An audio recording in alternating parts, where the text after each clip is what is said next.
Hello mga kainday, another day, another vlog po tayo. Ayan, magluluto lang tayo dyan ng pork steak. At syempre, binabad muna natin siya sa toyo na may kalamansi para manuot yung lasa dun sa laman ng ating pork. Ayan, marinate lang natin ng konti. And then, ipapahid na natin siya magkabilang side. Ayan, papupulahin lang natin yung ating pork magkabilang side mga kainday. Ganyan naman tayo magluto ng pork steak. And then, pag maluluto na yung kabila, another kabila naman.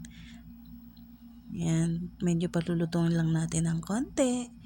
And then, after pibilingin na natin yan para yung kabila naman ang ating maluto. Yan, ganyan mga kainday.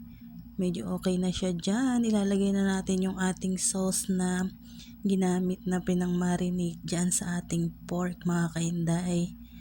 And then, lalagyan lang natin siya ng konting water para mapakuluan pa natin yung ating pork. Para lumambot na siya dyan. Ayan, mekos-mekos. Siyempre, lagyan ko siya ng seasoning mga kainday. Ayan, kumukulo na siya dyan. Antay lang nating maiga yung kanyang sabaw. Habang maiga siya, lumalambot na rin yung ating pork dyan. Ayan na guys ang ating dinner. Pork steak tayo. High blood is waving. It's so yummy. Ayan na guys. Luto na siya dyan. Pwede na tayong kumain. It's so yummy. Ayan, kain po tayo. Bye-bye.